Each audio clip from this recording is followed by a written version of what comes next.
I didn't change my life with a big salary. I didn't win money. I didn't start a business. I just got tired of checking my bank balance like it could hurt me. Let me paint the picture. I was doing everything right.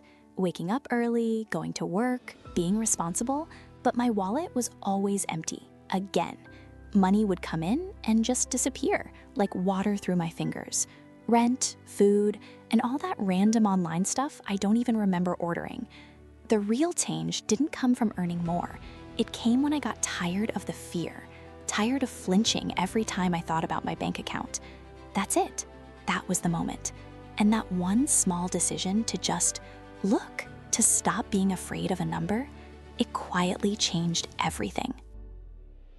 I wasn't lazy, and I knew I wasn't stupid, so why did it feel like I was running on a hamster wheel that never ever stopped? For years, I told myself the same lie. Once I earn more, everything will fix itself. So I waited for that magic number to appear on my bank statement. But every month was a replay of the last. New money would come in, but the same old stress never left. It was a suffocating cycle. Then it hit me. It was like I'd spent all my energy climbing a ladder, foot over foot, only to look up and realize it was leaning against the wrong damn wall. The problem wasn't the climb, it was the direction. I was busy, I was tired, but worst of all, I was still stuck. Here's the part nobody ever tells you. Most of us don't fail with money because we don't earn enough. We're all chasing a bigger paycheck, thinking that's the solution. But it's not. We fail because we never stop to ask one simple but deeply uncomfortable question. Not how do I make more, but where is my money actually going? And yeah, that question absolutely terrified me. It felt easier to just keep my head down and work harder. Then one night, I couldn't ignore it anymore. I opened my bank app, not for that quick, anxious glance at the balance, but to look, to actually scroll through the weeks and months and finally, truly see the story my spending was telling. And in that moment of brutal honesty, everything started to change. I finally looked at where my money was going, and what I saw was death by 1,000 cuts. Not some grand theft, but a slow bleed. Small expenses, silent subscriptions, that little "I deserve this" treat for surviving the day. My money wasn't being stolen, I was leaking it. You know that feeling of trying to fill a bucket with holes in it? You can work harder, earn more, pour faster, but it never fills up. My problem wasn't my income, it was the leaks. And these leaks are real. The average person hemorrhages nearly $300 a month on impulse buys alone. But once you see the holes, you can start to fix them. The goal isn't just to pour more water into the bucket, it's to stop letting it all slip away. I was on financial autopilot. My paycheck would land and then just vanish. I couldn't tell you where it went.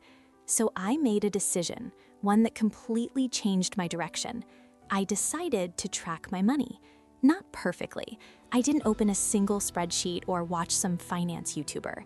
I just started writing it down. Every single expense. But here was the rule. No judging, no guilt. The goal wasn't to police myself, it was just to see, to be aware. That's it. And a really weird thing happens when you do this. Money stops being invisible. That automatic tap of your card starts to feel different.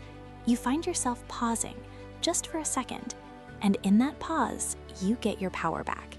You get to decide. That feeling when you look at your finances and it's just a total mess, a dozen different leaks. The instinct is to fix everything at once, right? Seal every crack, cut every expense, go on some brutal financial diet. But we all know how that ends. Burnout, failure. So I tried something else. I fixed just one leak. Not all of them, just one. I canceled that one subscription I never use. Stopped that one daily habit that was draining my account. That's it. And that's when it hit me. This is where we all mess up. We try to be perfect. We treat budgeting like a punishment, but it's not a diet. It's awareness training. It's about learning to see where the money goes, one small step at a time, without judgment. And that one small change, It makes all the difference. Messy is fine. Inconsistent is fine. Quitting is not. Then one day, I checked my account and I didn't feel panic. Not because I was rich, but because I finally knew what was happening. I wasn't guessing anymore. Money went from being this scary, unpredictable thing to just being understandable. And that changed how I moved through the world. I started saving without forcing it, spending without that familiar sting of guilt, planning for the future without the usual stress. See, the direction changed long before the numbers did, and that right there, that's the secret. Control comes before confidence, and confidence comes before growth. So if you feel lost with your money, you don't need a new job or more motivation or a lucky break. You need clarity, and that clarity starts with just one honest look. If this is hitting a little too close to home, you're not alone, and maybe this was the moment your direction changes. I'll see you in the next one.